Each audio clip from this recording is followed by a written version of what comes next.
What's up, everyone? Welcome to another episode of Sports Bets, but mostly chaos. If you don't know this by now, well, I'm Craig.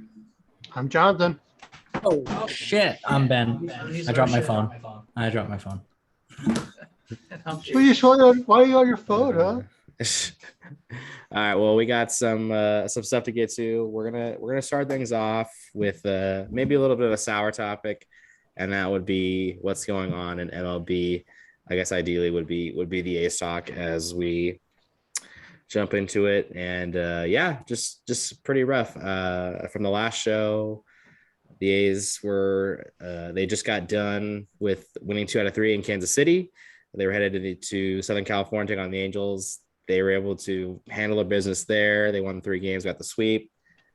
I know there was a lot of hope for some people in this one. Me myself, not so much, and they just got done getting swept by 4 games by the Mariners back at the Coliseum. That started with a blown lead today. That just seems very Oakland A's-esque when it comes to the year of 2021. So I guess I'll just throw it out to either John or Jason, whichever you guys wants to start it off. Just what the pulse is, how you guys are feeling right now after the A's just got swept. Yeah, the A's just had to go sweep the Angels and had to give us some hope after. Really, the Yankees, Red Sox, and Blue Jays didn't really look that fantastic over the weekend. So it's like, hey, we won all 3, and they didn't look too good. And holy crap, we're going to a homestand, and we're only 2 games back. Who knows? And then we lost Monday, and my optimism was done. It's just shot. I'm like, okay, we're done. I was hoping Manai would win. He didn't win. We're done. We're not going to do anything. Oh, look, the Yankees won again. Oh, look, Toronto, the Red Sox. Yeah, it's unfortunate.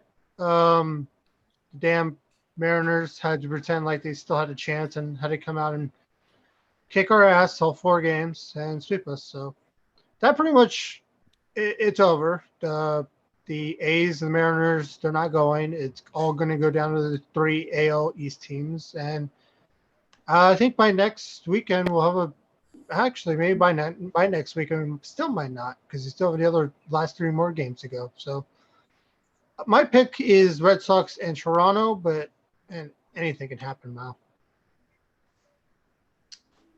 Jason. We've been talking about it. It is what it is. The slow people that it is what it is. Bullpen's been shit in the bed for last month and a half, two. It is what it is. It is what it is. It's gonna be an interesting offseason. That's what you got to look forward to now as an A's fan. Is what's going to happen. You may not want to look forward to it. I think they're going to move one of Olsen and Chapman, maybe both. Marte's definitely not coming back. Harrison is a maybe at best. They got a little bit of inspiration today from Chris Bassett. Still lost. I think ever since Laureano went out, the news to possibly moving to Vegas, and then Chris Bassett getting hit. I think it was a trifecta of things going downhill, and it's what it is. So their organization from top to bottom is going to be looking themselves in the mirror. Billy Beane, does he still want to be here? Bob Melvin, does he still want to be here? If he has other options, he may want to go. It might be time up, might be a total reboot. Yeah, I think it is what it is, and we'll see what happens. Yeah, if the A's couldn't get Stella back, there's no way they're going to get Jay back. So no. He'll be gone. The whole team, it's gonna be a fire sale in the offseason. I wouldn't be shocked if Dave Cavill just cleans house. Melvin's gone, everyone else is gone. Just Dave Cavill gets his people in that he wants in Vegas. So we'll see. Yeah, but my optimism is shot. I don't know if Cavill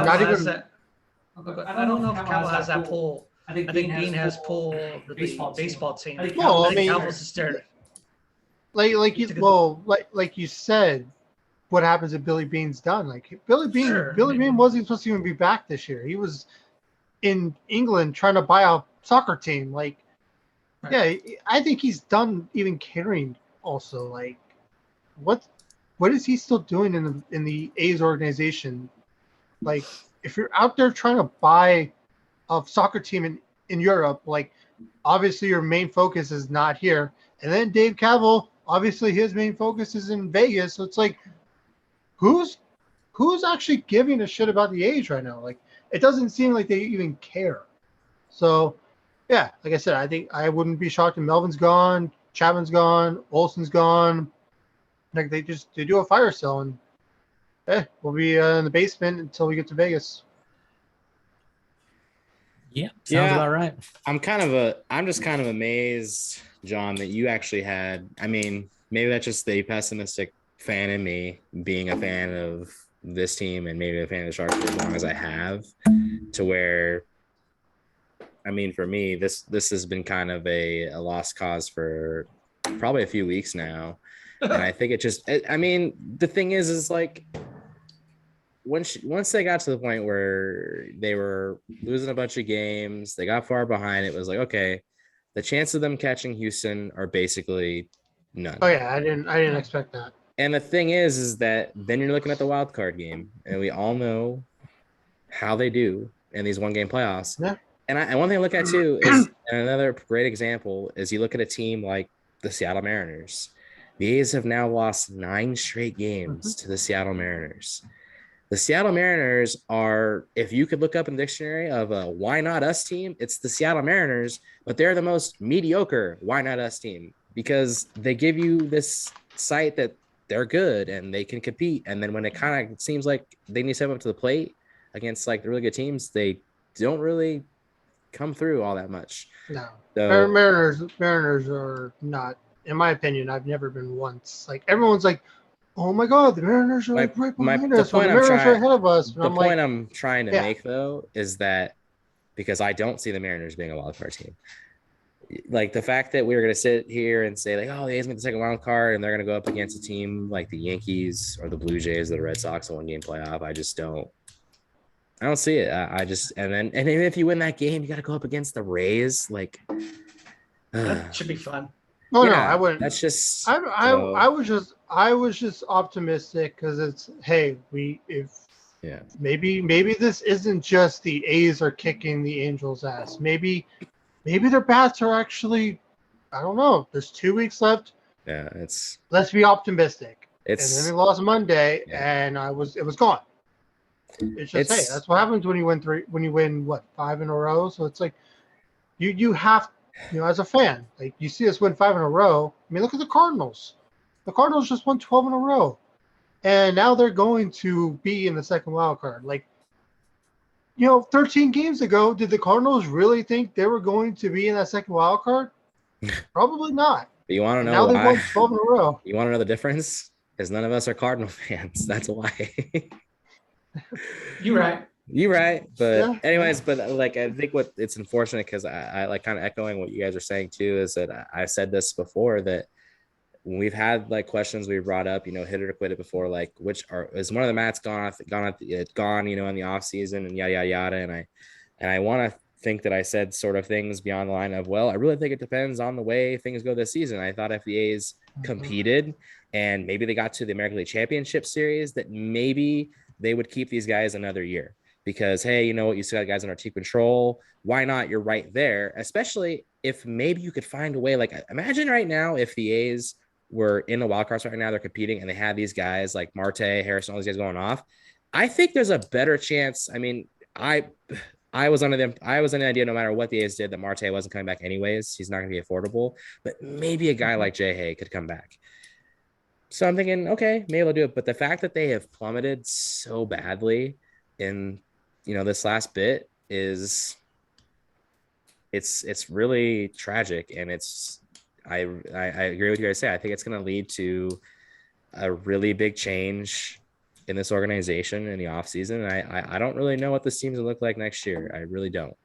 And it sucks. And another thing, Jay, is what you said too about Chris Bassett. That was really cool to see him come back at such a short time. from getting hit. And even reading the He looked things that good. he said today in post game, and then also even on Twitter saying, that, like, hey, like he just expressed how thankful and how grateful he is to be in Oakland A and playing under Bob Melvin and everything like that. Like, yeah, that's great. That's a great sign of somebody you want to see here. You want to see be here long term. It's just obviously unfortunate that it happened in a losing effort. So yeah, it sucks. I guess the good thing is that with football back and everything, it's been very easy to be distracted. Good transition. The transition, and Mhm. spending a lot of more attention on that. So the attention really hasn't been on Ace baseball. Like I haven't sat and really even watched the game in a while, but and I'm thinking about it too, and I'm looking, and I'm really looking back to where I'm actually moving this back to right about the middle of June when the A's were playing in New York against the Yankees. The A's lost 2 out of 3 to the Yankees. It was the first road series that they lost all season. And really, ever since then, they have been relatively mediocre. I know they've played some decent stretches of baseball here and there, but it's kind of been, I guess, maybe downhill since then in the way I've seen it. Like, and I know you look at their record, I think their home record is what you're going to look at and say, yeah, if the A's would just find a way to be, if they would have been better at 21, if they would have been a better home team in 2021, they would have been a playoff team, but they haven't been really good. I mean, I guess they've been decent on the road. They've won some series, but they haven't won any key series, and that hurts. So that's another reason why I think, like, why do you make the wild card? They haven't been playing good against any of these good teams. I mean, they beat the White Sox 2 out of 3 at home. I mean, I guess they did that, but I don't know. It sucks. It's going to be a painful off season, and I guess we can only hope that some of the things that we think are going to happen aren't. But yeah, it sucks too, because seeing like this core and thinking like, man, the A's finally had like kind of their best team probably since back in 2014, and it's all going to go. So it's unfortunate. I don't know, Ben, if you want to add anything else onto that. Nope, you guys covered it all. I mean, you guys, not much to really talk about. Yeah, it sucks. You guys were in it and looked really good, especially after that terrible beginning of the season. But just kind of sucks. Yeah, like Jason said, it was just a trifecta of one thing after another, and it was kind of like just slowly aiming in that direction, and then then next thing you know, the wheels completely fell off, and now you're just losing games that you shouldn't be losing, and you're just playing just atrocious. So yeah, it's really hard. So it sucks because you would like to see Barry, a team's doing well, especially with the whole talks about moving to Vegas. Would kind of be harder for them to move if they become a championship team, but the way they're playing, it looks like they should be playing in Alabama or something, in the swamps or something. I don't know. Alabama. So Ben, I guess you've already, just to let all the people know, you've decided you don't want to do anything Angels. You don't really feel like. Yeah, I'm gonna get a head start on the off season, folks. Okay. Got it. No problem. Yeah. Salvador Perez just kept kicking up down. Yeah. Ohtani's in the hunt, but it's still Where the hell did that come from? All right. Well, we can talk briefly about the Giants, as I'm looking at where they're at right now, because just like I said, the attention hasn't been on baseball with everything, so I haven't also been paying a whole lot of attention to the baseball. They're winning. But the Giants, ever since the last show, they won 2 out of 3 at home against Atlanta. They lost the finale against sweep, and the same thing happened when they were down in San Diego. They won the first 2 games. They lost in extra innings today, 7-6. But based on what I've seen, I know they picked up a game on the Dodgers last night. The Dodgers playing today. Oh, they 1-10. So it is back down to 1 game. That is crazy. It is going to be a crazy stretch for I'm actually going to look at who they have. So the Giants will now play 3 at Colorado. And then I think they go to Arizona. And then they come home 3 against Arizona, and they finish the season 3 at home against San Diego. While the Dodgers, they will start a 3-game series at Arizona this weekend. Then they come home to play the Padres, and then they finish season at home against Milwaukee. Oh, yeah. That's actually Milwaukee. Milwaukee's done by then. Yeah. What's Milwaukee playing for at that point? They technically still have a 3. They still have a 3 as their magic number. Yeah. If they keep losing and Cardinals keep winning, but yeah, they need 3 more wins or 3 more losses from the Cardinals, and then they're clinched. And once they're clinched, they're done. They don't have nothing to play for. So those last 3 games could be meaningless. Yeah, Yeah. but I mean, they For might want Milwaukee. to still make sure they Oh, still have yeah. some momentum going into the playoffs and also play spoiler a little bit as well. Or they could be like, hey, let's get the Dodgers in the wild card game instead of the Giants. Yeah, that makes sense too. Yeah. Like you said, that it's really gonna come up to how the Padres do against the Dodgers, and Yeah, then the how are they Padres. gonna do The against Padres the, are basically playing spoiler. They're The gonna be the Padres are ultimate spoilers. basically done now. I don't think Yeah. the Padres are going to. How do you even want it? Like, I mean, like when you were saying, oh, like, hey, maybe Well, we want to play the Giants instead of the Dodgers or the Dodgers instead of the Well, Giants. I'm like, either way, Well, no that's matter fucking what, ass. well, no matter what, it's going to be the winner of the wild card game is going to face the winner of the division. So let's assume the Giants in the division. The Dodgers will play St. Louis. It's that's what it's going to be. It's either going to be the Dodgers win the West and the Giants will host the Cardinals, Wait, or they're playing vice the versa, Blues? or vice versa. So we're going to get a Dodgers Giants 5-game American League or National League Division Series. More Right, likely. hope. Unless St. Louis pulls off an upset, but. Hey, Momentum. Another thing that's crazy too, another thing to think about as well is that if the Giants and Dodgers do tie, they will Game have a 163, game. baby. They will have game 163 in San Francisco. Which I mean, who's going to pitch? I would just assume the Dodgers are probably going to throw Scherzer in that game. Mm-hmm. The Giants probably are would probably throw Logan Webb. Webb. That could screw up the rotations for those teams. Mm-hmm. You know, going into it. So. Yeah, imagine if you play that game 163, you throw out Webb, and then or you throw out Scherzer, you lose that game, and now you go to play the Cardinals at home, and you get Wainwright, and then your second player. It's like, sure, for the Giants, oh okay, well let's throw Kershaw or Bueller, but for the Giants, it's like, oh no, now we got to play Gosman, who's been struggling. So it's like, you know, it's a little more worrisome for the Giants when it comes to starting pitching. Luckily for them, their hitting has just been out of the world. You know, Lamonte, Wade, batting cleanup. Yeah. The Giants hitting. Yeah, who would? Yeah, they've been having Lamonte, very good clutch hitting, very big clutch moments, and that's what they've been doing all season. Oh no, I mean But what else can we say of the Giants? They continue to win. They continue to win series.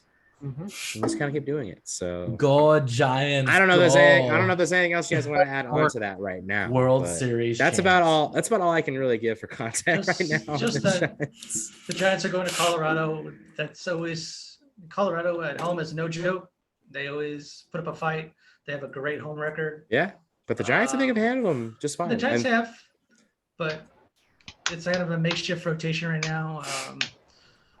Yeah, it'd be interesting.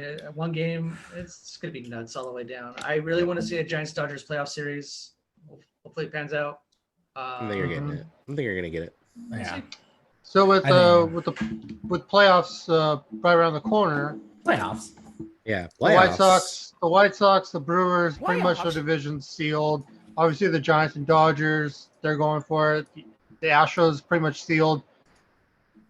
Rays pretty much sealed. So that just leaves the AL East. Do you guys think the Phillies have any shot to catch the Braves, or do you think the Braves are going to run away with that at the end? You can do it! I don't even know what the what's the game? things How many games? 4? I believe Atlanta's either 3 or 4. That's a wrap. No. Yeah. Yep. Nighty night. I'm going to say the Padres. I'm going to say the Padres get it. Who is Ariano? Who is What? I don't think so, What was Jim. your question? What? That's all I got on baseball. That's all I got for baseball. Well, actually, no, Jason. That's not all you got for baseball, because I think if it's okay with you guys, Jason decided to make some MLB bets today. So, Jason, I have no idea how you did. Well, thank you for asking. It is not okay with us, so let's move it on. Okay, well, too bad for you, Ben. So, Jason, how'd those games go out for you today? So. I was looking really good until Atlanta decided to shit the bed. Atlanta minus 1.5 runs over Arizona, and they ended up losing by 2, and they were ahead of most of that game. I took St. Louis over Milwaukee, and that was a comeback win for St. Louis. I have Houston over Ben's Angels. Last I looked, that was 0-0. And I Yeah, had, it just kicked off. and then I had Philly -1.5 over Pittsburgh, and last I looked, it was 10-6 for Philly. So not a bad night, I guess. I'm surprised that game Played even that to me played. and That his that rain man. did not look good. I watched that movie today. That's a good movie. It's an excellent movie. It's a Yeah. top 5 movie. Well, You got top that, 5. Top 5. And shut up, Mister. Haven't seen Top Gun. There you go, Ben. See, you guys see, I've always liked Okay, you, Ben. just See, so I've always liked all the people know, I'm watching Top Gun you. a week from Saturday. Mm. So it's finally going down. And if I get hate, Maverick for doesn't not- count. If I hate for not liking it, it's not cool. He's not gonna like it. I bet it's already in his mind. He's like, Yeah, he's already gonna be he's like, like, I don't like I don't- it. I just got imagine- I got air sickness. I just Craig, imagine. Craig, Okay. it has a whole Mr. bunch of Maybe guys you with should their watch shirts yourself. off playing volleyball. You'll love it. Oh wow. Oh yeah, there is a scene where they play volleyball. Yeah. Just Very true. just remember. Okay, here's what you need to do when you watch Top Gun, because who's Iceman? What's the Val actor's name? Kilmer. Val Kilmer. Just remember. Oh, we're actually out of time. No. When you see him, just Yeah, remember I know, he it's looked your- like that, it's and your- now he looked like MacGruber. So you'll see the Can't do it. pro and con of him. So, By the way, pretty solid. Hey, I saw Step Brothers, Someone- and I thought it was a solid movie. I'll give you that. Yeah, it's a funny movie. Got time. Yeah. All right, moving on. All right. Well, Jay, we're gonna stick with you because Why? you said you got some NBA news you want to give us. So the floor is yours, man. Just something quick on the Warriors. A couple of things. Joe Lacob came out. The funny part about this was it was supposed to be off the record, and I guess there was a miscommunication with Rusty Simmons of the Chronicle, and he went in print anyway. And he was talking about Ben Simmons on the Warriors. Said he doesn't know if it could work with the money and the system fit. He gets fined $50,000, which to Joe Lacob is like a Saturday night out. But just thought that was pretty funny. that sounds like a lawsuit. Is he really going to go after the writer? Come on, man. No, but I mean, like, it is also a billionaire who's, the billionaires don't like losing their money. So It's if 50 you, grand. if some, It's a dog. at the you same mean. time, I know that, but at the same time, if something was supposed to be off the record, you printed it, and it costs you $50,000, I could see a rich billionaire suing you for it. Right. Yeah. Or he just won't communicate with that writer again. If they got Yeah. to clear that up, I mean, they're going to have to. Second thing I is, hate writers like that, though. yeah, it's probably just a miscommunication, and it is what it is. Last thing is training camp does open next week. Whether or not Andrew Wiggins is going to be a part of it, apparently he has not been vaccinated, and in the city of San Francisco, and to play home games, you need to be vaccinated. He's made his stance pretty clear, so the Warriors got a problem. Not sure what they can do as far as they can't enforce him to do it, but his contract, do they? You want your money on that? They don't know if there's rules about that or not. If they can enforce a fine on him, do they look to trade him? I don't know. But yeah, training camp starts next week. There's been videos of Klay Thompson shooting around, probably around Christmas time. Looks pretty good. Did he hurt My himself man. shooting or what? You watch your mouth. Just remember that Not cool, the dude. rules that will apply to us normal people do not apply to millionaires. Just remember that. He still has to get vaccinated to play in the city of San Francisco, though. Yeah. He's a millionaire. So Actually, so basically, Jason is correct on this one.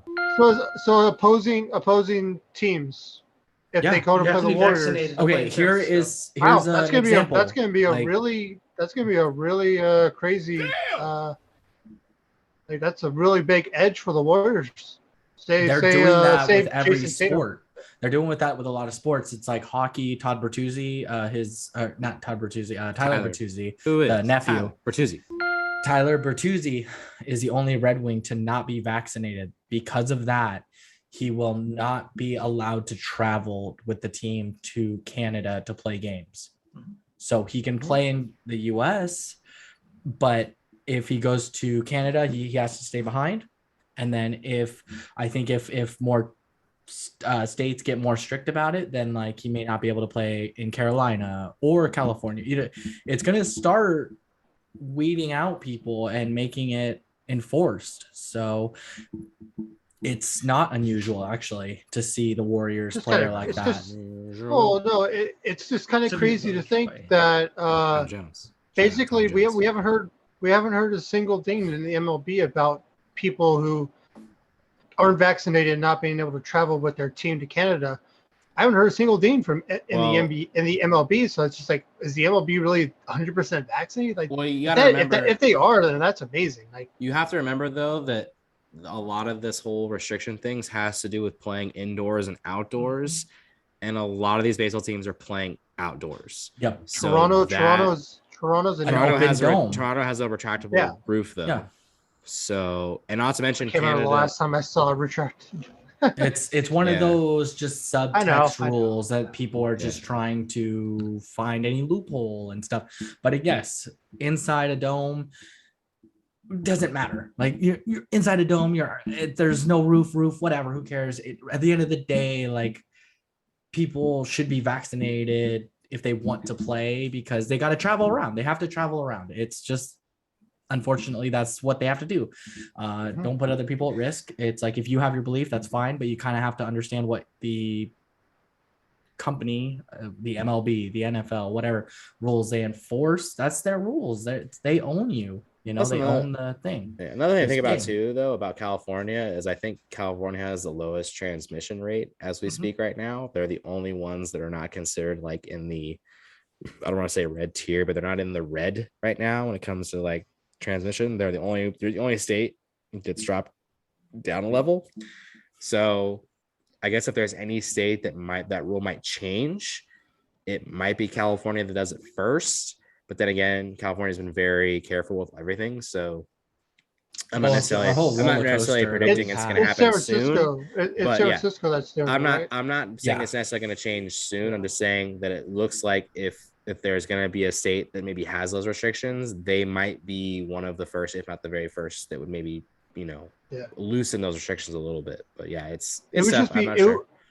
It would just be really crazy if there's like an anti-vaccinated star, I'm not saying he is or isn't. I'm just saying like Jason Tatum for the Boston Celtics, and he goes to play the Warriors and he can't play because the city of San Francisco won't allow it. Like that would be so crazy. It's a thing, and there would be so much like backlash from it too. I kind of want to see it to happen. I want to see it because hey, so I like that kind of stuff. I think it's really enjoyable. Like this whole the whole Cole Beasley stuff. It just makes me laugh because it's like you guys are millionaires. Like just stop. You're millionaires. Do what you need to do to go get paid millions of dollars to catch a football. Like while we're sitting here like just trying to get by.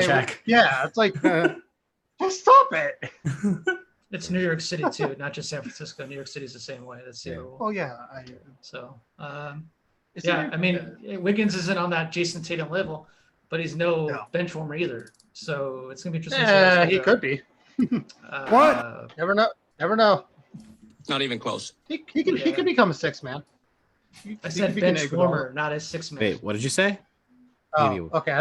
I mean, technically, if you start, he could be a six man. That's what she said. Yeah. All right.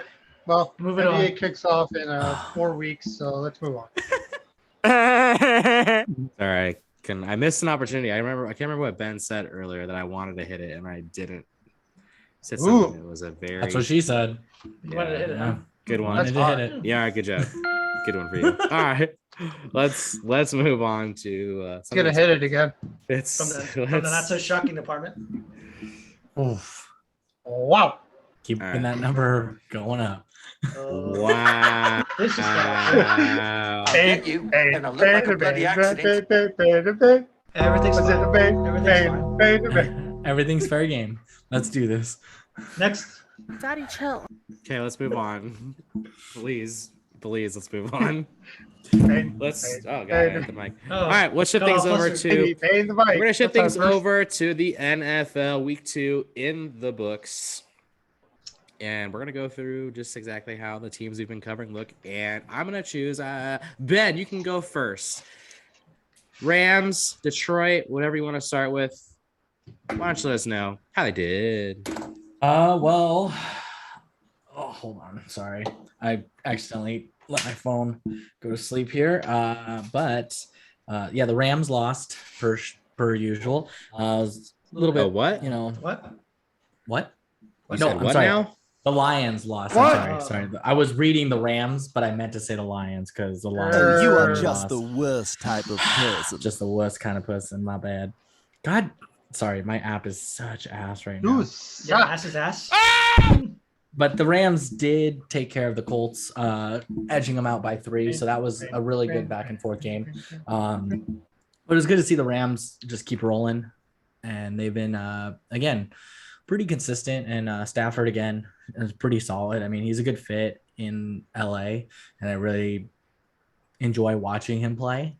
I'm just hoping he could stay healthy, and I'm hoping that the big names who are the Rams can stay healthy this season and they can really make a good push.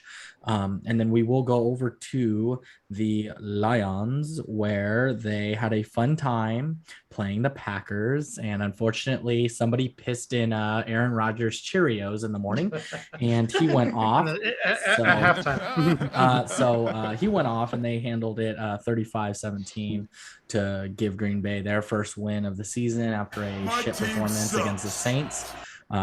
Unfortunately, the Lions just couldn't contain it. Not surprising.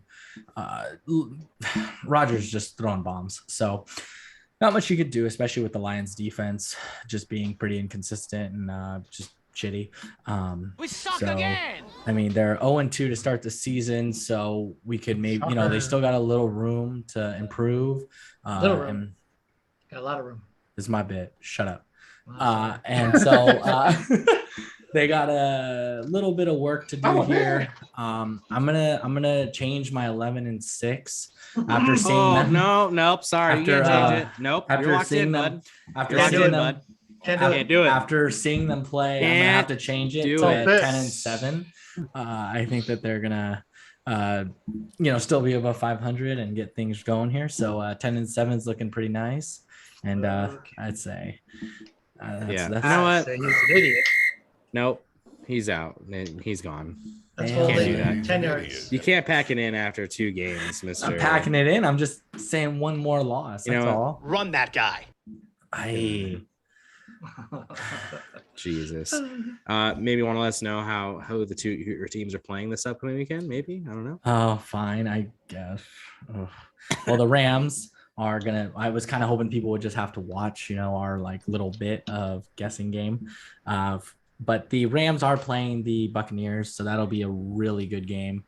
I think the Rams will take it. I think they can edge it out, but it'll be 2 really good quarterbacks, and it's just going to be an offensive craziness game. So we'll see about that. And then the Detroit Lions play. The Lions.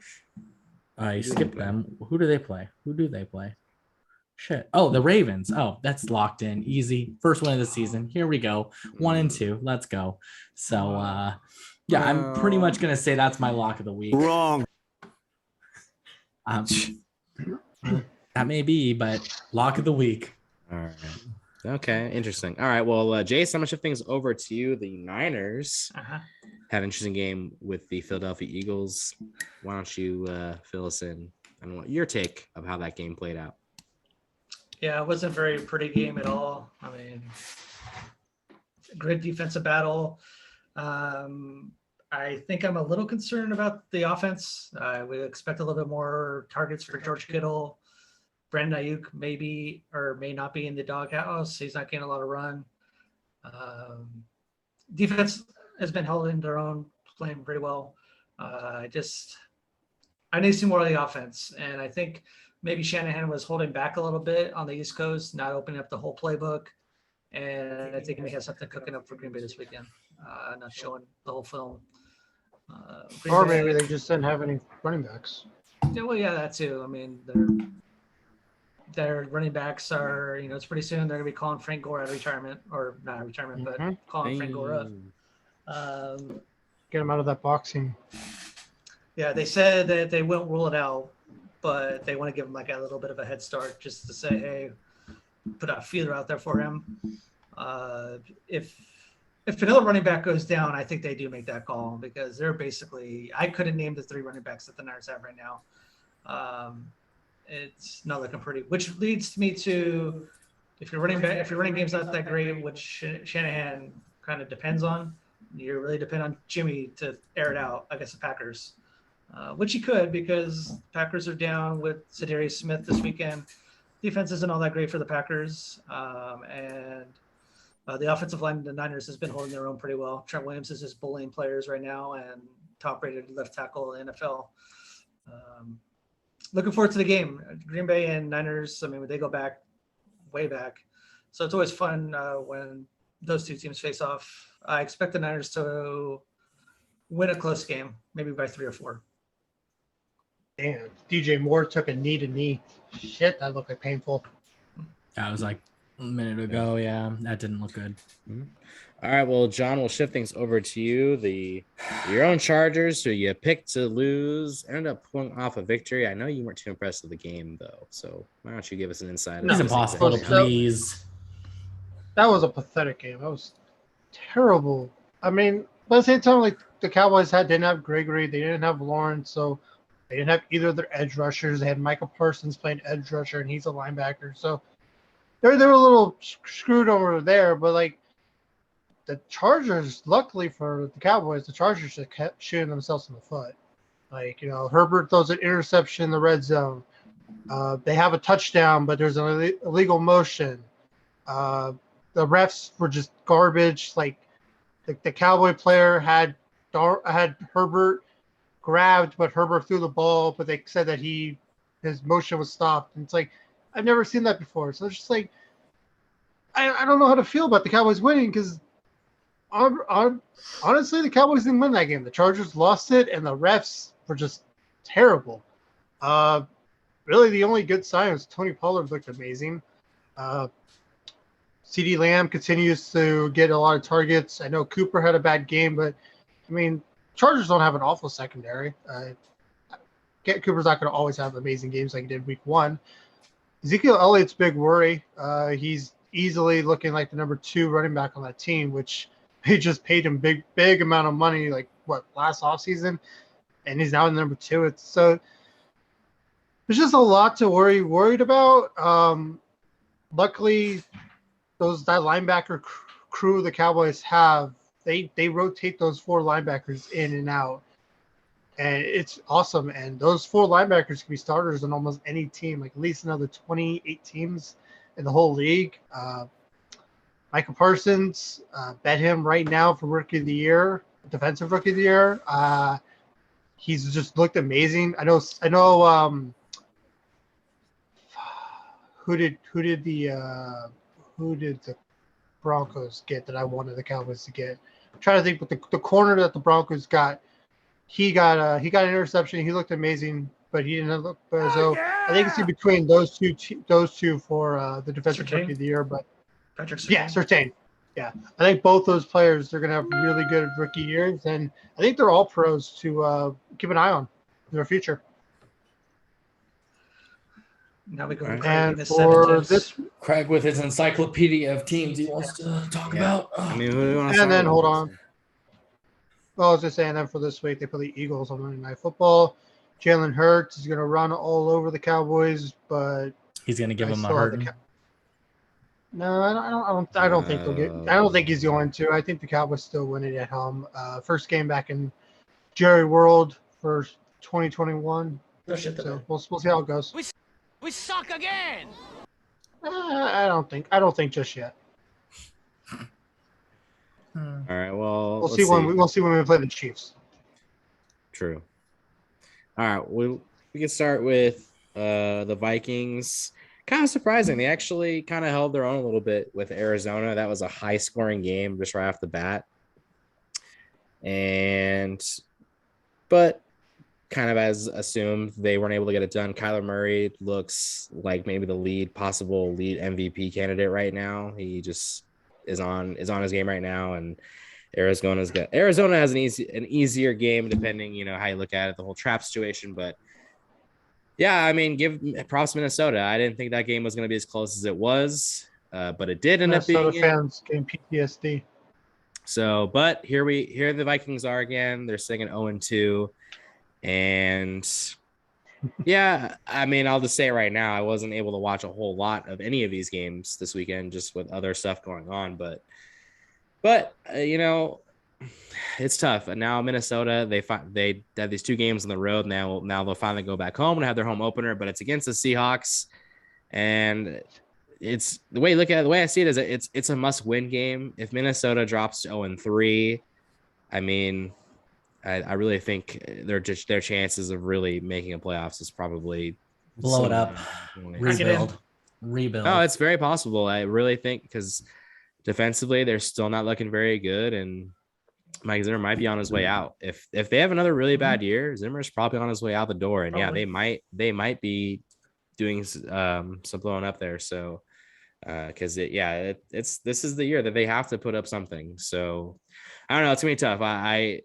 I mean, I really struggle to find the thought that they're gonna somehow beat Seattle this weekend. Could they do it? Absolutely, but I don't know. I'm having trouble seeing it. So we'll see how it goes. But yeah, I guess props to them. They held their own with Arizona. I didn't think it was gonna be as close as they did, but Kirk Cousins Imagine the Vikings can isn't gonna out.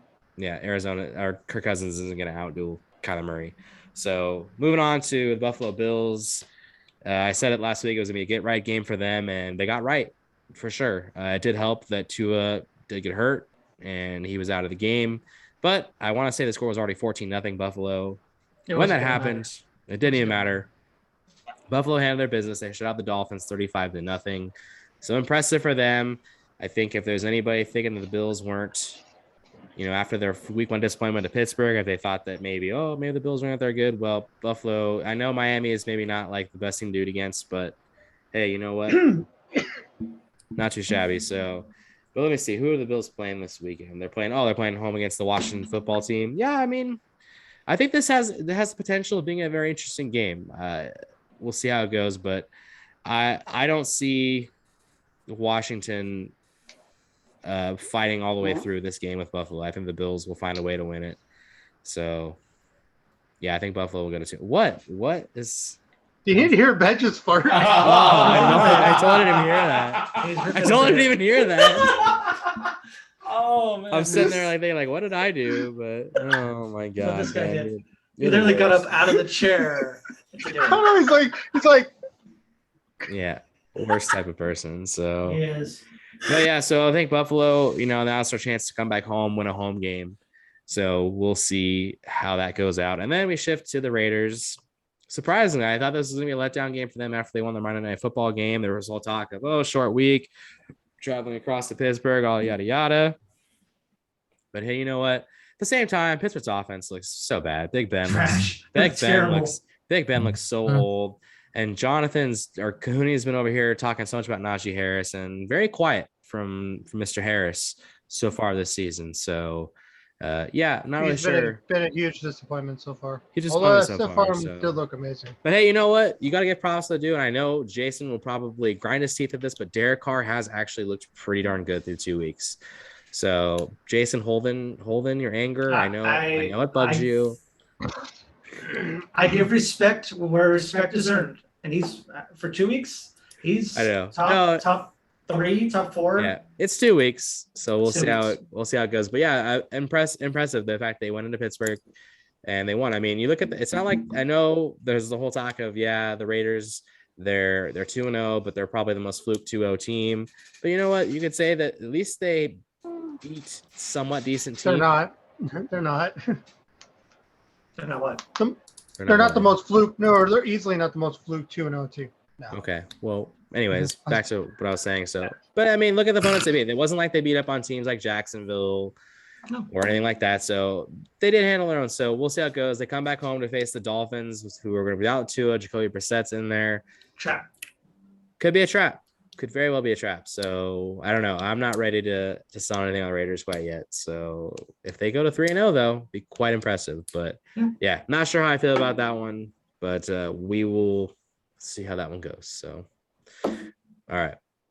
Let's see. Anything else? Any other before we get into games looking forward to this weekend? Is there any other NFL news we need to throw out there? Anything like that?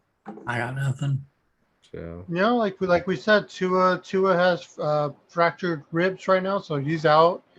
Tyrod Taylor continues to be the most unlucky quarterback of all time. you're right. Hopefully he gets back. Although David Mills hasn't looked awful this game. He sucks.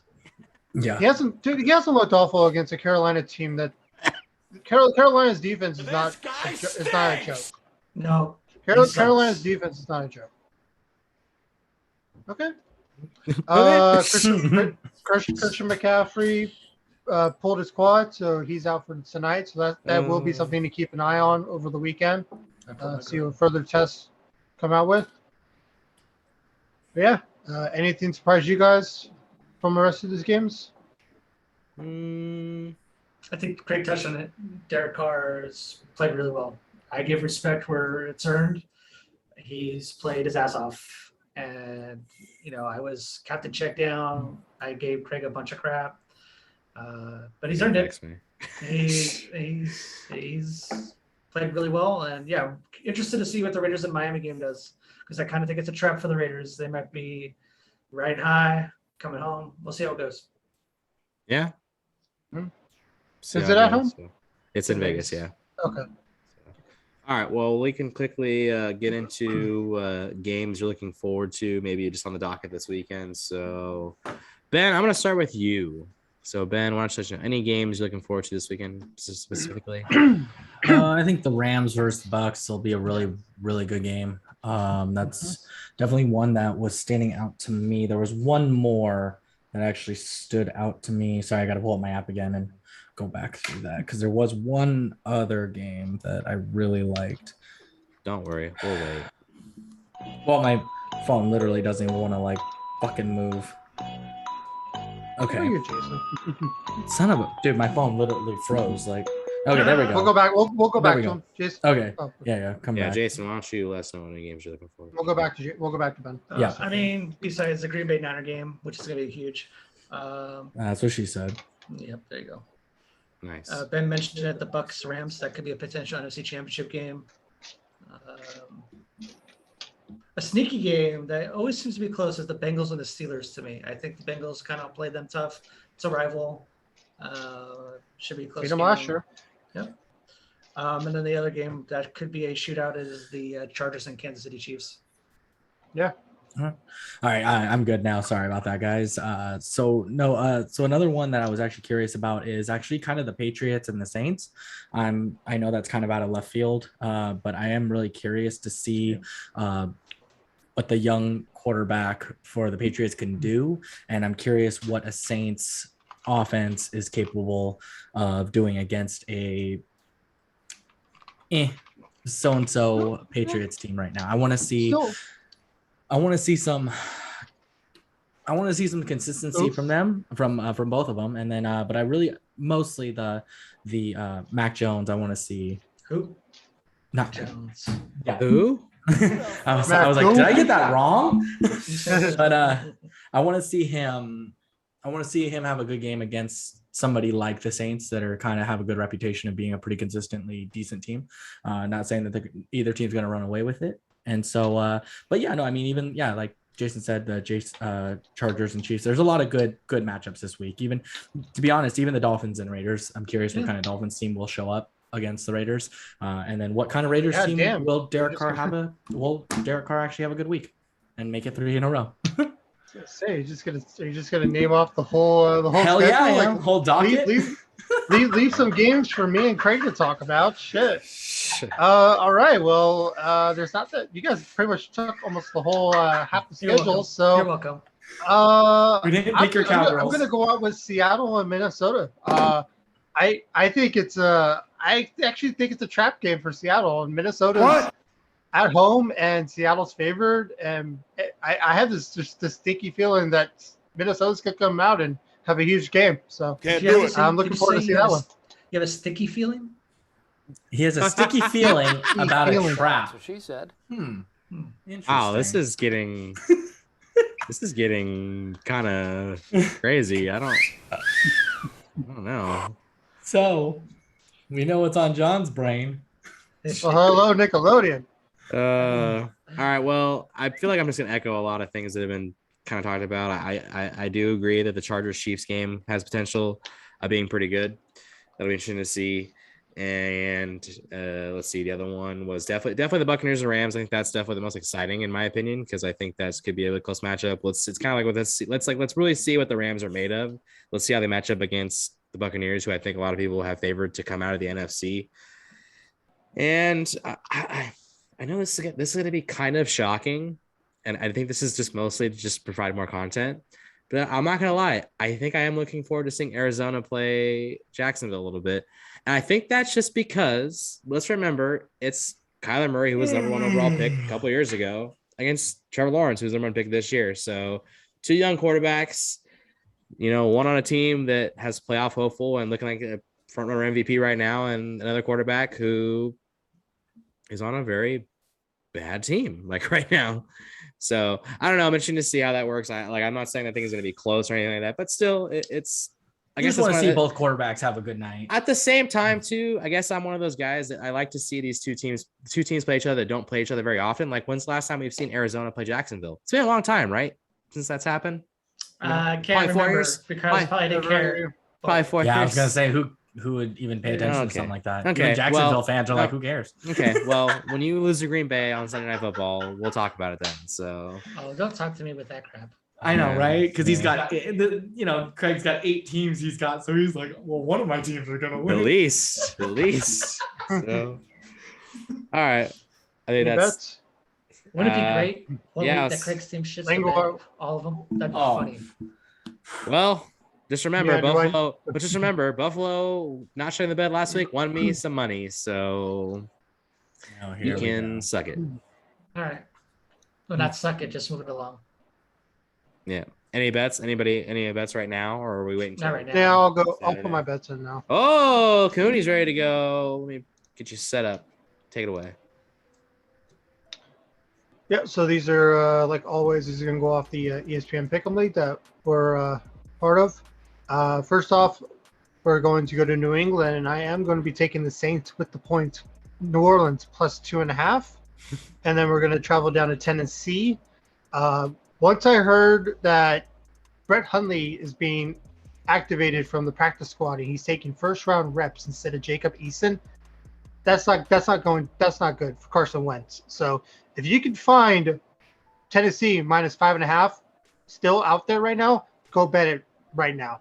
So Tennessee minus 5.5. Then we're gonna go up to Pittsburgh. I think they're gonna bounce back. I just there's too many good players on that offense that I do have Pittsburgh winning and covering the 4.5. So Pittsburgh minus 4.5. Then we're gonna go into LA, SoFi. I'm going to be taking Tom Brady, even without Antonio Brown. They still have Gronk, they still have Evans, they still have Godwin. I'm going to be taking Tampa Bay to win plus 1.5 to win outright. And then Cleveland, we're going to go to Cleveland, and I'm taking Cleveland to cover the 7.5. I could see that game easily being 10.5, and I would still take it to cover.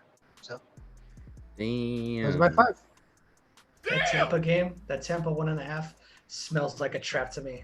Just So does the Seattle one. everyone's like, oh, Tampa's a better team and they're getting points. Oh, I'm gonna hammer it, and I wouldn't be surprised. I think the Seattle one's a bigger trap. What's funny is that we talked about this. I think we had the same kind of, at least I know you did, Jay, about the whole Kansas City Baltimore from Sunday Night Football last week. Oh, it's a trap all day long. It's all a trap, and you should have known that it was bad news is when Cohooney picked it as his lock of the week. Yeah, it was a trap all Because along. he's 0 for 2.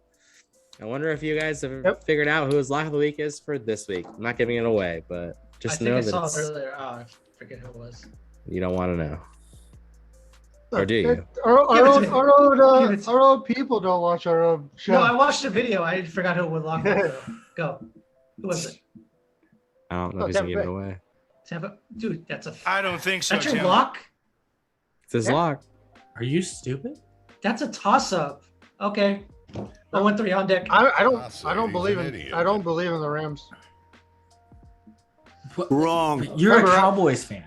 Like you There you go. don't have baby. very So much belief You're in lying. general. So you're a Jared Goff fan. Who gives a shit? He's a jerk off fan. What? Oh, Wow. you take that back right now. I That's what she apologize. said. Let's ease this thing back down, please. Let's relax. Hey, Okay. you shut up. You're next. Hey, you never told me to relax. Get over here. All right. Well, Cohooney, we're staying with you because it Yep. is the Cohooney 5. But there's also the bowling recap. So whichever you'd like to start with. I'm assuming it's a bowling recap. So why don't you just go I ahead don't and even take it away? I don't even want to recap my bowling recap. I'm in a little bit of a rut right now. I think I shot 170, 190, 170, something like that. I'm struggling really bad to start off the season. Unfortunately, hopefully I can get my head out of my ass. Coming up next I don't week. think so, Tim. I really don't want to talk about bowling right now. What I do want to talk about is UFC 266 this Saturday night. I've been waiting for this goddamn title fight since I think it was March when it was canceled originally. This goddamn featherweight's been up in limbo for over a year now, and I'm so glad this fight is finally happening. But to recap last week, I went 4-5, another winning week in UFC. I've had my 3 straight winning weeks for UFC. The only loss I had was Tony Gravely. He lost to Maines. It was a close fight. Gravely was winning until the 3rd round, until Maines locked in, I believe, a submission to get the upset win there. But Armin Chuskin, Ariana Lipsky, Ion Kutilaba, and Anthony Smith all won. What happened? I misspelled it. That's why. This is a family show. What are you saying? Kutilaba. I misspelled it. But yeah, Oh boy. But to fast forward to UFC 266, my overall record for my Cohooney 5 is 61-45-4. Like always, I am touching the main card. To start off the main card, we got Jessica Andrade over. I have her taking on Cynthia Calvillo, and I have Andrade, the favorite, winning this one outright. She's the better stand-up. She has the better wrestling, and I'm not saying she's going to get a finish, but I do think she controls all 3 rounds and gets the decision win here. Next up is the heavyweight fight. It's between Curtis Blades and Rosenstrike, and someone's going to go to sleep in this fight. These are 2 heavyweights that they throw. If you fall asleep That was during this great. fight, hey, I'd be shocked because these 2 guys, they're heavy hitters, and this is no wait it out. These are guys that just go and throw it, and I'm going to go with the favorite, Curtis Blades. He has little bit of a better wrestling game, and I think he can keep it going against Rosenstrike. So Blades winning this one, and then next up, I never thought he was going to fight again. Nick Diaz, after 6 years, almost 7 years since his last fight, is taking on Robbie Lawler, who they fought 14, 16. God knows how long ago. One of Nick Diaz's first fights ever in the UFC was against Robbie Lawler, where he knocked him out in the 2nd round. Hey, they're finally having their rematch. Nick Diaz's first fight, and this was a tricky one because Nate Diaz asked for a weight increase from welterweight to middleweight, and I don't know what to expect, but I'm gonna go with the underdog in Nick. I guess it's just I want to see him win. I want to see him back in the UFC, and Lawler hasn't looked too well in the last couple of fights, so I'm going to go with the underdog, Nick Diaz. Hopefully he wins. And then next up's the bullet, Valentina Shevchenko. She's not losing her title to Lauren Murphy. She's a 1,500 favorite. That's bigger than Ronda Rousey was when she lost to Holly Holm. This is not Holly Holm. This is Lauren Murphy. Someone who's trying to break the record for the oldest to ever win a title. I could see this being Lauren Murphy's last fight. She's trying to win and retire. And I just don't see it. The Bullets just way too talented. Valentina Shevchenko is winning this one. And then main event. Finally, the featherweight title is going to be defended. Got the champion, Alexander Volkanovski, facing off against T-City Brian Ortega. I'm going to go with the Andu. I think Volkanovski's going to, I think he's going to win the first 3 rounds. But once we get to the championship rounds, I can see Brian Ortega lock in a submission and get the upset victory. So I'm going to go with the Andu. So to recap, I got Jessica Andrade, Curtis Blades, Nate Diaz, Valentina Shevchenko, and Brian Ortega. Yeah, baby. Can't wait. All right, Cohooney, thanks for another insightful Cohooney 5. So, all right, we will. Well, the most successful, all you guys. Wow, Oh, taking here we go. shots now. Let's talk about your bowling recap, huh? Talk about success. Let's talk about your football team. Your football team's trash. I know. Okay. All right, well, speaking of My UFC bets aren't. wants to talk about success, well, okay, we'll shift things over to softball then while we're on that topic. So, all right, Nice segue. nice segue. All right, well, we'll start things off with Friday night playoffs we had last week, and started things off against Peppers, and really just a kind of a interesting game how that one all came through, and we ended up. I'll just fast forward you to the 7th inning. We were down to our last out, down by a run, nobody on base. The offense came alive. We put up some runs and ended up taking the lead. We got into the bottom of the 7th, and the game ended. I think we ended up winning. Was it 10-9, Jay? Does that sound about right? I think it was about 10-9. So we ended up pulling off the victory. It was our first ever victory against them, which was big. And that put us into the championship game, which was against Too Sweet against Alicia's team. And that one was about a 1,000,000 to 1 odds of us winning that game. But hey, you know what? We came out fighting. We were actually up, I think, 6-1 after the first inning. So came out good, but unfortunately the bats kind of simmered down for us. Their defense turned it up a lot. And I want to say the final ended up being like about 17 to like 8 or 17-9 or something like that. So, hey, you know what? We hung with them.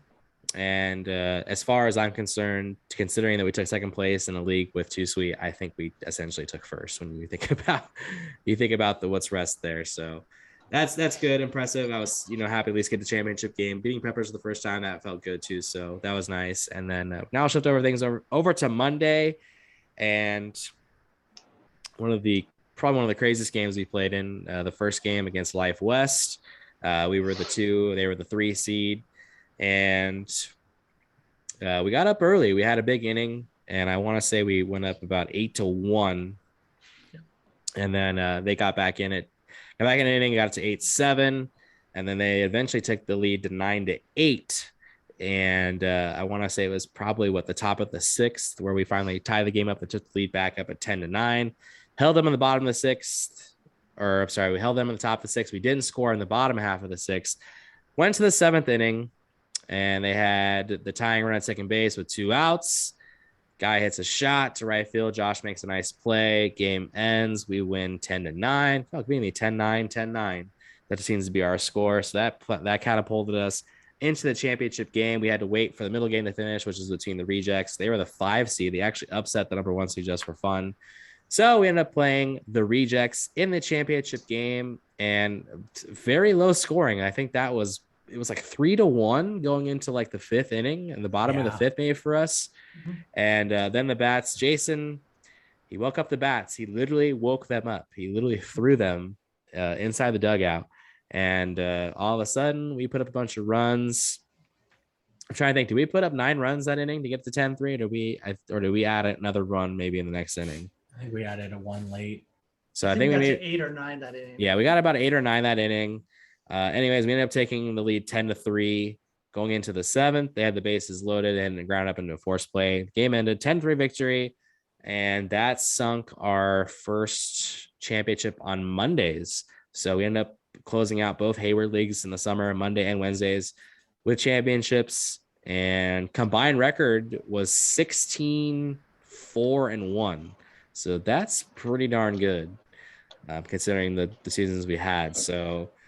So Fridays, I came up with the game short, but still nothing considering a Friday. It's just the amount of subs we had to get weekend. We had a lot of injuries, a lot of people missing a lot of games. The amount of change that our team looked like, I think that was still pretty good, knowing that we made a fight and we still got second place. And we also hung up that we also hung around the championship game. We put up a fight and we were competition, so that's good.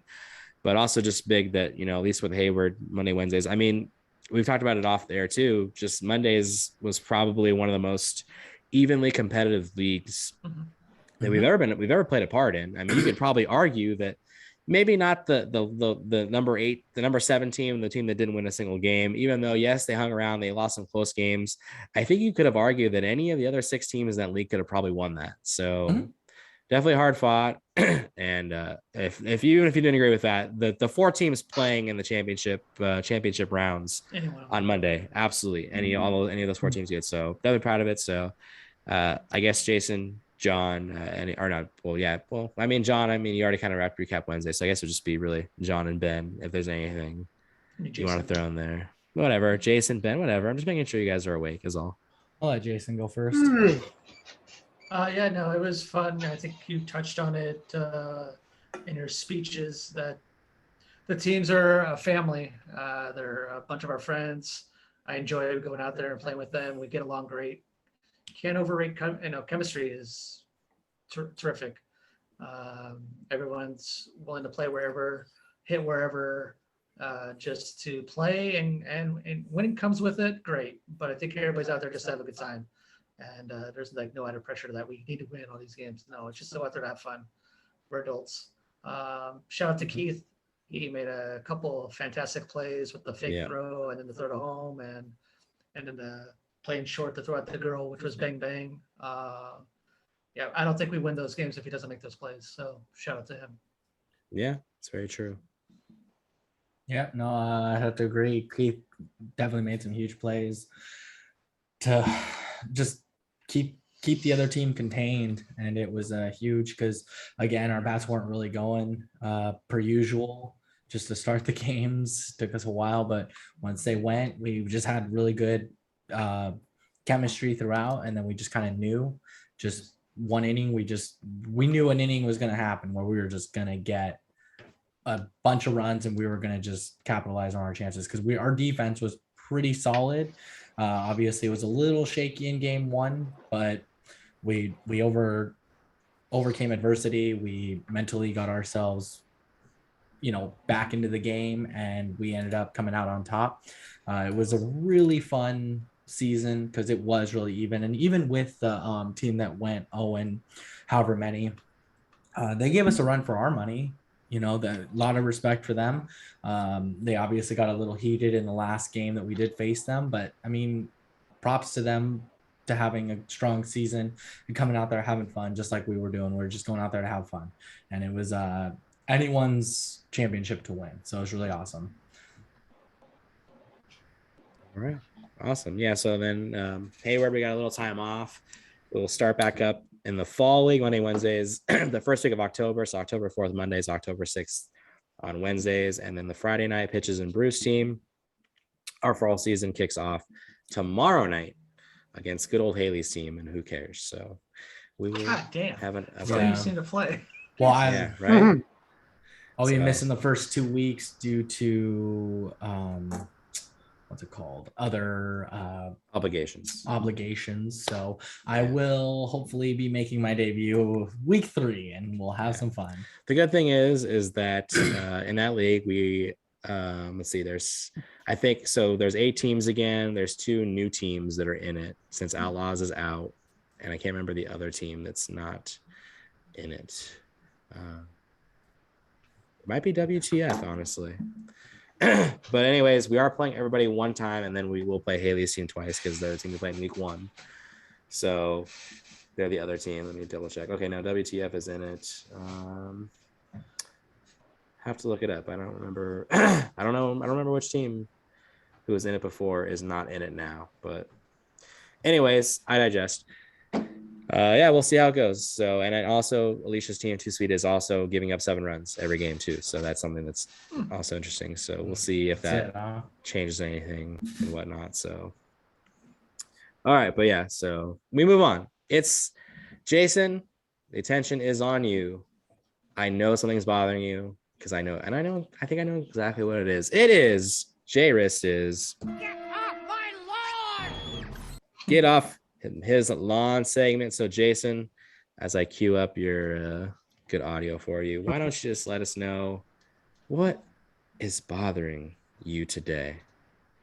Okay, we kind of touched on it earlier. I'm just gonna go more in depth now. A's ownership is terrible. They need to sell.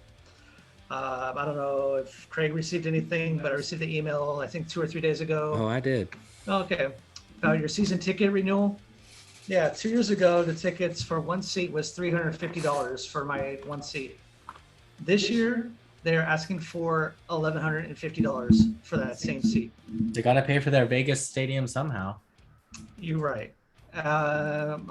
They're taking the pledge right out of Major League, alienate the fans. The fans won't show up to the games, so then they cry foul when they won't come out and support them. So when they do that potential move to Vegas, it's on the city and the community not coming out to support the team, and they can cry wolf whatever they want to cry because it is what it is, and the team just doesn't. At the end of the day, Dave Cavill lost me when he said that Vegas and Oakland were on parallel paths to a stadium. If you're rooted in Oakland as you say you are, you need to be focused on Oakland until you know it is not going to happen anymore. There's no what's the word I'm looking for? No Consistency. Yeah, not consistency. The city's bending over backwards, it seems like, for you to stay. The city of Oakland does not want you to move. They've lost 2 teams already. They don't want to lose another team. They're going to do whatever it takes. And it seems like you just continue to flirt with No honesty. Vegas. They're honest. Cavill, to me, is a snake. He's on Twitter, shoots off his messages. Oh, rooted in Oakland. Oh, we're up today 4-1. But he's getting blasted all over the internet community, whether it's Twitter, Instagram. And I get it. He has a marching order. He's working for somebody. He's working for Fisher, who's the owner. But as the owner, he needs to step out of the shadows and make a statement. You can't keep doing, offer Marcus Simeon a bullshit contract. It was like $10 million and then a bunch of $1 million deals for like 10 consecutive years All after deferred, that. yeah. All deferred. Liam Hendricks. Enough's enough. And fans, myself included, I don't think I'm going to spend any more money on the A's until I know for a fact that either they're staying or they're moving, because it's just trash and it's just disrespectful to the fans. When the wild card game happens, what happens to that game? They sell the mother effer out. I think fans have had enough. Yes, COVID has played a part. I'm not saying it hasn't, but they're in a pennant race and they're drawing 4,000 people. What are we doing? And then you this email this week says, hey, we're going to jump your season tickets by almost double, and everybody's losing their mind. And you're alienating your own fan base, and you're trying to create a leverage situation when you really don't have any leverage yet in Vegas. They're not welcoming out the red carpet yet. You don't have a deal yet. So what are you really doing? You're alienating their own fan base. That's my problem. I think that's a very fair problem to have. So I'm glad you get it off your chest, though, Jay. We're here for you. I'm a man. He is. I'm a man! I'm 40! All right. Well, let's try to get into a little bit of a better mood. So it's as we will now shift over to one of our weekly segments we have. It is the Hit It or Quit It. So if you're new to this, we all usually can bring a question or two to the table. We all just take turns going around the table, just saying, if we're hitting it or if we're quitting it. So, boys, anyone want to open things up with one? I have one, potentially 2, so I don't know if you guys want to start it. All right. Well, Jay, if you have potentially 2, why don't you start it off? Yeah. This one will be good for Ben. Let's get Ben involved here really good. Baseball, season's winding down. Season awards are about to be completed because they vote after the regular season. There's quite a few races coming down to the wire. I know where my vote is, but my question to you guys is, are you hitting it that Vlad Jr. is the AL MVP? Hit it or quit it?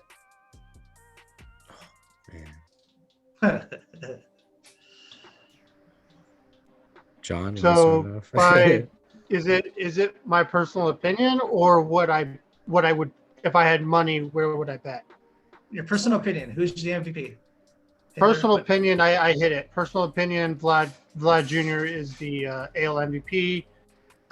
My personal reason why is because I do not like seeing teams that do not make the playoffs win MVP. Like Trout has won how many MVPs, and none of those years did he make it to the playoffs. While Vlad Jr. is the best player on a team that is going to be in the wild card game, so technically that's in the playoffs. So, and that's why, yeah. So, in my opinion, Vlad Jr. is the MVP. Otani's only going to win it because he's a dual player, and it's not like he even has like that fantastic numbers of pitching. It's just what he's doing hasn't been done since Babe Ruth. So it's like everyone. It's kind of like what Russell Westbrook winning the MVP because he averaged triple doubles. It's like, okay, but what's that do to win the games?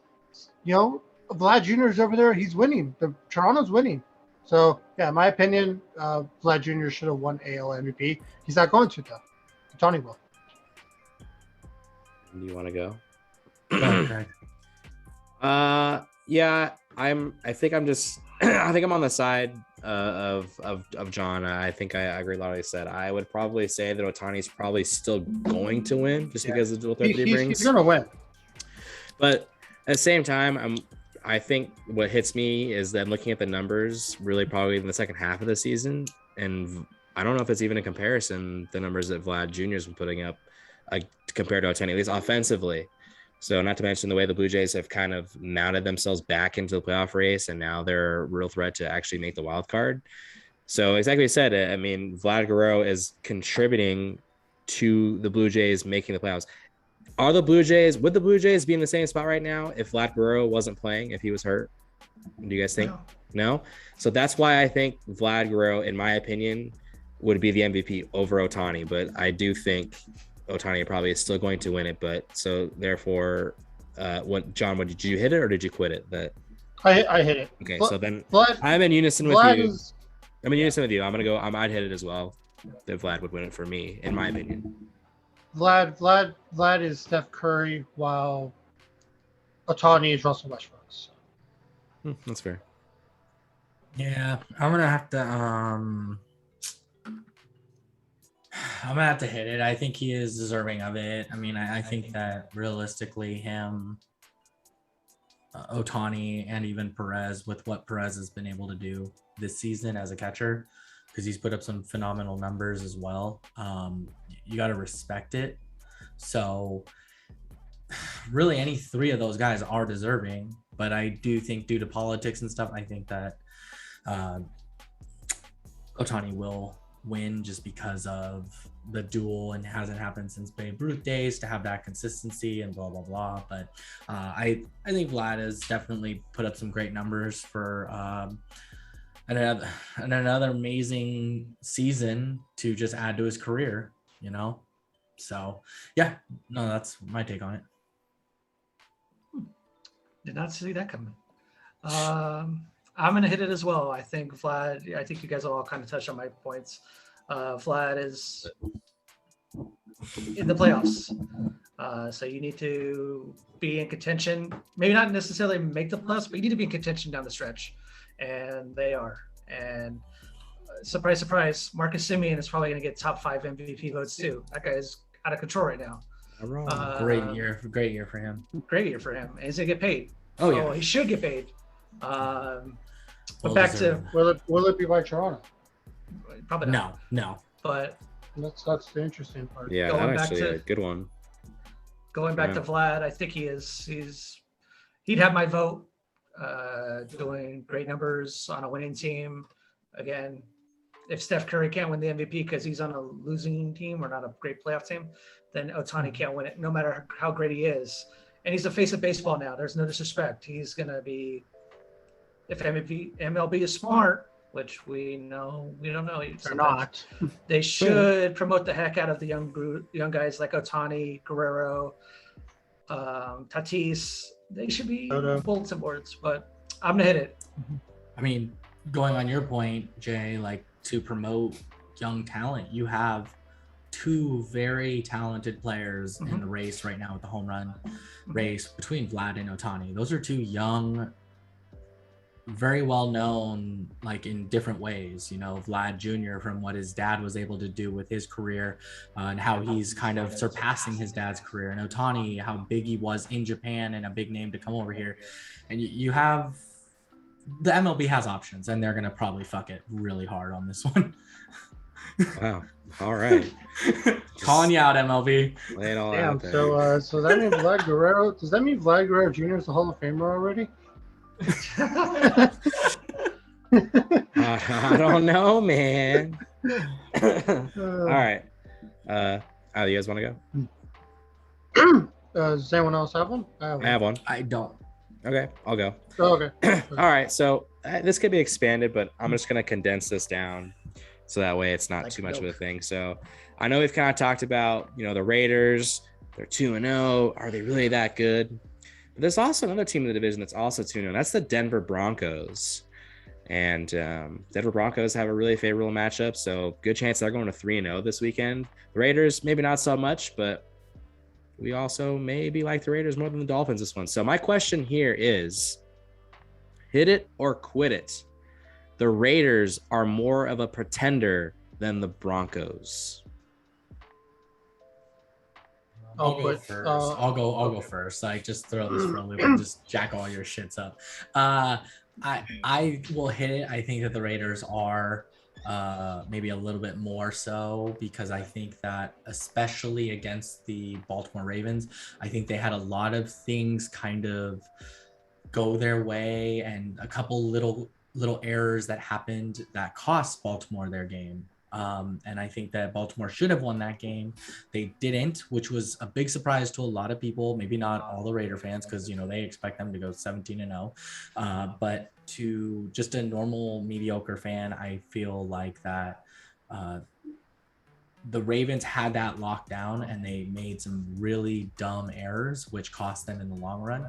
And so I think that they are more of a pretender than the Broncos, where the Broncos, you know, I think they're kind of one of those sleeper teams this season. Craig's just probably head tilt staring right at my square. You know, it's just saying like that. I think the Broncos have a lot of things going for them this season. And again, Carr is the biggest factor when it comes to the Raiders. What Carr are you going to get? Is he going to be consistent? We all know he's going to be due for just a terrible game. So I think that, yeah, they may have a favorable matchup this week, but I do not see them going 4-0. I do not see them going, I do not see them surpassing 3-0 at best. They're going to go 3-1. I'm already calling that. All right. Who do they play? The real question is, who do they play this week? All right. Cohooney going or am I going? You can go. I'm gonna quit it, and here's why. Can you guys name Listen the up. teams that? Can you guys name the teams that the Broncos have beat? Oh, I can. Go Can I ahead. do it? Jets. That would be the Jacksonville Jaguars, Uh-huh. and it would also be the New York Jets. And who do they play this week? That would be, let's see. Actually, I'm sorry, I messed up. The Broncos defeated the New York Giants Correct. as well as Jacksonville, and now they play the New York Jets. Right. Those are three of the bottom feeder teams in the NFL. How many think, wins? right? How many wins do all three of those teams combined have right now? I think it's a big goose egg. Yeah, it's a big goose egg right there for sure. Right. I think the Raiders. That Here's part here's is the thing. Giants could have a win. Here's the Yeah. thing. The Raiders have talent on both sides of the ball. Am I calling them a playoff team yet? No. But I think they are a better team than Broncos. And look at the Broncos schedule after the Jets. They get the Ravens, the Steelers, your Las Vegas Raiders, and the Cleveland Browns. They could very easily be 3-4 after those weeks. I'm calling them a pretender. I'm not in love with Teddy Bridgewater as a quarterback. They just lost Bradley Chubb. I'm going to quit it. Good. Yeah, it's actually pretty tough because I kind of want to say both are pretenders. I don't Who's the think bigger either of one? these. I know, that's what I'm trying to think. Because Don't think too hard. okay, so the better defense, Broncos easily. The better offense, the Raiders easily. So it's which one do you want? So it's kind of that's the biggest question. You know, you got Teddy Bridgewater, who's a very competent back. He's probably the best backup in the whole league, and you know he's starting right now, and he's safe. You know, he doesn't do any stupid mistakes. And then Carr looked amazing these first 2 games. So No, you're I'm right. going to quit it just for the fact that I don't believe that the Broncos have any running game. I'm not a huge fan of Royce Freeman and Melvin Gordon. While I am a fan of Kenyon Drake and I'm a fan of Josh Jacobs, I think they have a better run game. They have a better day. I mean, Noah Fant's not awful, but he's not Darren Waller.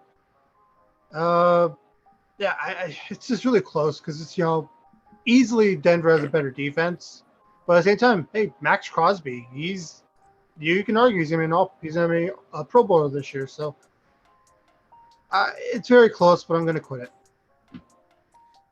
Yeah, I think I do agree with what you're saying though. I think that they both potentially have pretenders, and I think it's really too early to gauge it. Like, I mean, for all we know, Denver will show up in these bigger games against bigger opponents. But I think just based on opponents alone so far, I think you have to quit it because Denver really hasn't beat anybody really worth anything right now. And yeah, maybe the Ravens, maybe the Ravens Steelers both maybe don't end up being playoff teams this year, but they're still better than who Denver played against. So I don't know. I'm not counting Denver out, and exactly what John said. Yeah, defensively, the Broncos are definitely the better team, and so far offensively, the Raiders have been the better team on that side of the ball. So I don't know. I think like you guys have said though, I think both as of right now, I would still lean that both of those teams are pretenders right now. But when it comes to who's more of the other, I think you have to choose Denver just based on the opponent's face. So I'm quitting it. I think as of right now, Denver is more of a pretender than the Raiders are. I would follow up. I think Denver's defense is good. I don't think it's widely better than the Raiders. Look who Denver's played. Yeah, But and that not to defense- mention, At the same time, have any of those games been close? I mean, Yeah.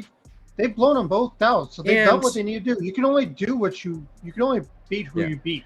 No, And not going to claim that I've been watching a lot of the Raiders because unfortunately I haven't, mostly because of last week and with everything else going on.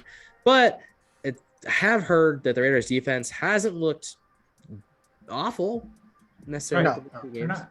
Yeah, Max- it looked Max bad. Crosby's looking really good. Yeah. so. Crosby looks good, which I is still really question that. he had a secondary, very though. down year. I know he had other things off the field that were an issue for him too, but Crosby did have a pretty solid rookie year a couple of years ago. So if he can really kind of get back to that form, that would mean big things for the Raiders. So, but that's where I stand as of right now. Mhm. Okay. All right. Anybody else have a Okay. question? Ben, John? I do. okay. I've been trying to figure out how I'm going to word this. Oh, Okay, boy. so this last NFL draft had how many quarterbacks go in the top 15? Like, really, they had what? They had 3 in the top 5, right? Go. Correct. First 3, yeah. I think you're right. Yes. So They had 5 yeah, in the so they had first 3. 15. So it was a huge quarterback draft. While this next one, there's really only one name. It's Oklahoma Spencer Rattler. But I'm looking at the bad teams in the league. Jacksonville just got Lawrence. Jets just got Wilson. Atlanta, they still have Matt Ryan. Maybe they don't want to move off from him. So I'd probably think about it. hit it or quit it. A quarterback will go in the first 5 rounds of next year's draft. First 5 rounds. First 5 picks? rounds. First 5 Oh, rounds? hit it all day. Oh, Hit it all day. Slam dunk. First five He's an picks. idiot. First 5 picks.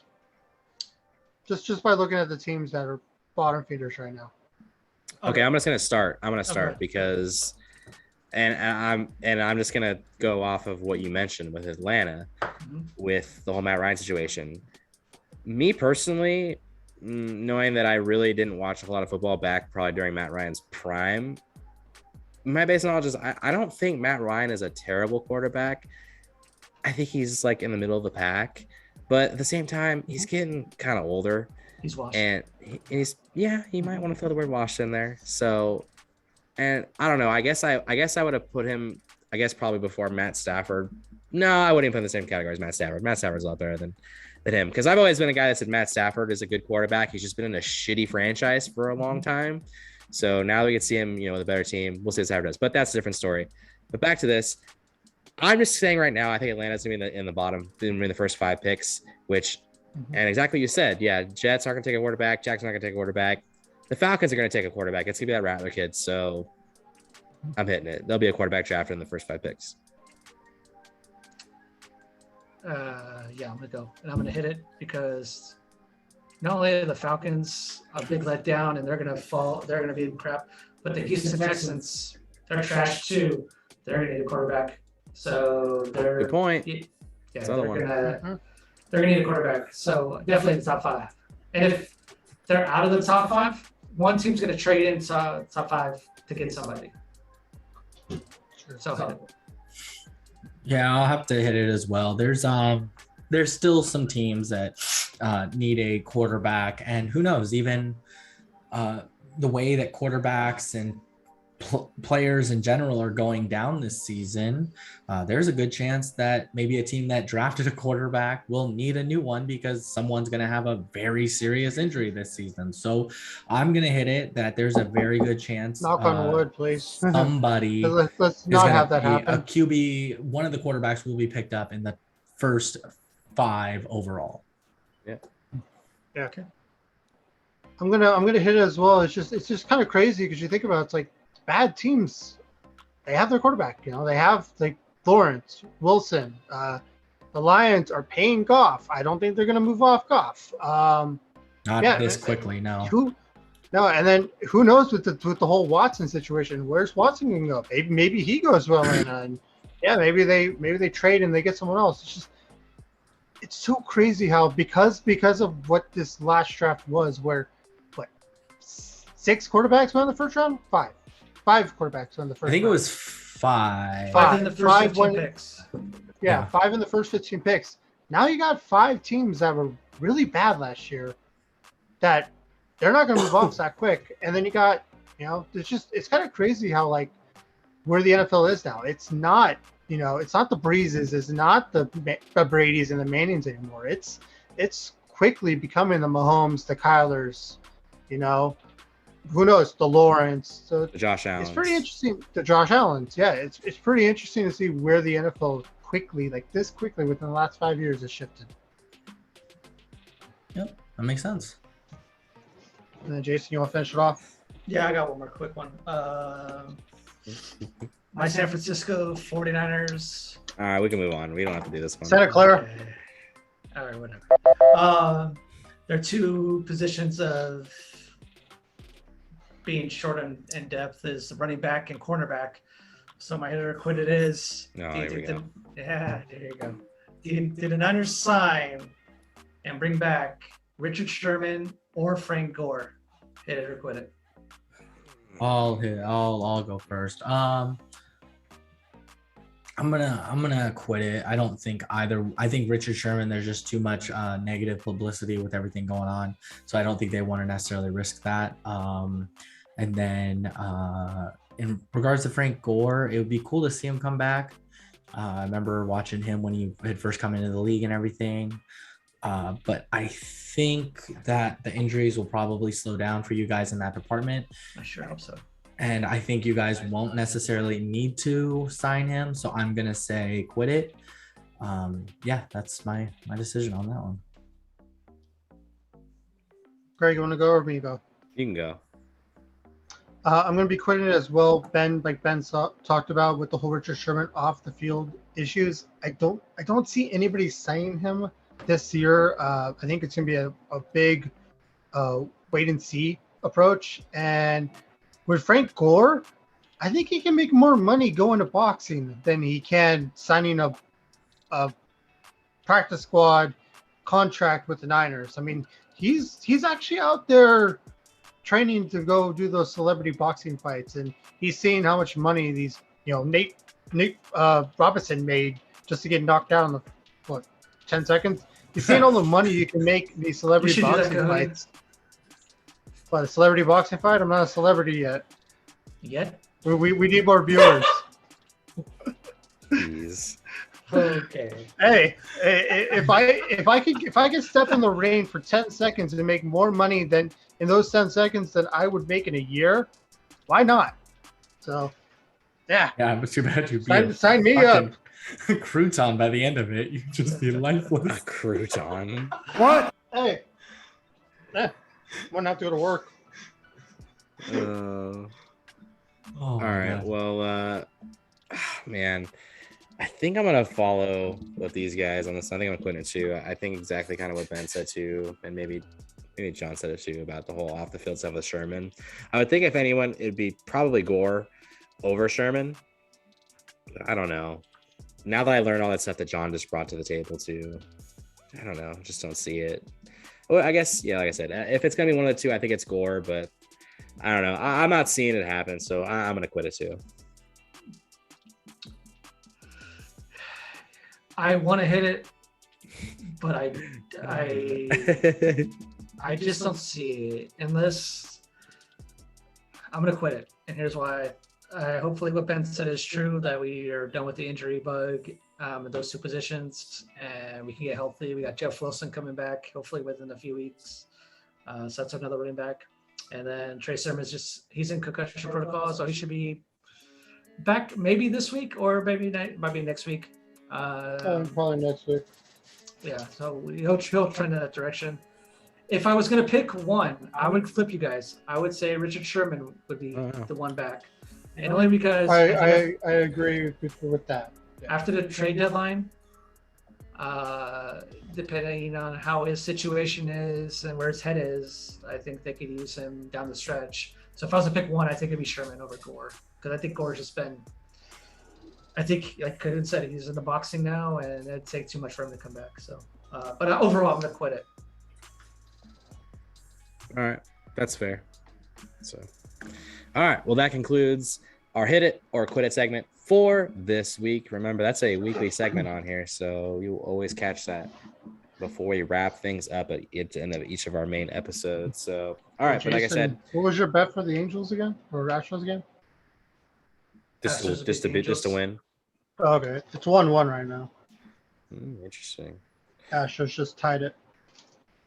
All right. Well, as I said, as we are getting closer to wrapping things up, as we are just got one thing left to do before we say good night, and that is our shout outs, which could be people, could be businesses, could be anything. I mean, Ben kind of hit the trifecta last week with a couple of different alcohols and everything like that. So, boys, any shout outs you got for this one? I'll go first. Get our golf in here. I didn't know if you guys pay attention, but Ryder Cup is this weekend, Friday through Sunday, U.S. versus Europe. It's pretty fun to watch. If you've never watched golf, this is a Country Pride team. It gets nuts, and it's on U.S. soil this year, so that should be a fun watch. Very entertaining crowd. They have the home golf advantage, I would say, but it should be fun. It's a good watch. My second shout out, somebody that listens to this show religiously. She probably had her best softball game in the championship game or this on Monday. Christy hit a double, her first double in a while. Making up for the mess ups earlier. Got it. I see you. Yeah! But no, she played a nice second. And no, she smoked that double over the outfielders' heads, and then Craig, I think when you smacked one, she ran from first to home and just had a great all-around game. So shout out to Christy. Yep.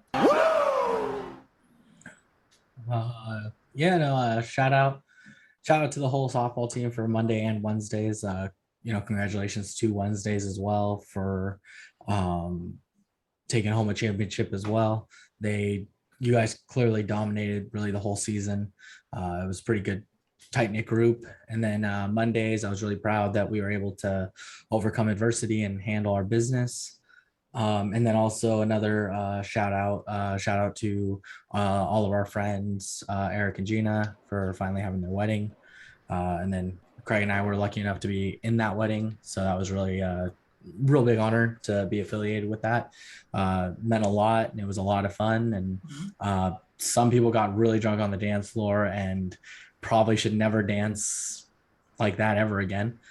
And so, I think it was all good laughs regardless. Made some new friends, had some great memories. And so congrats to you guys finally. Just And, gave me another, yeah. just gave me another shout out. That's great. I love it. So those are my shout outs.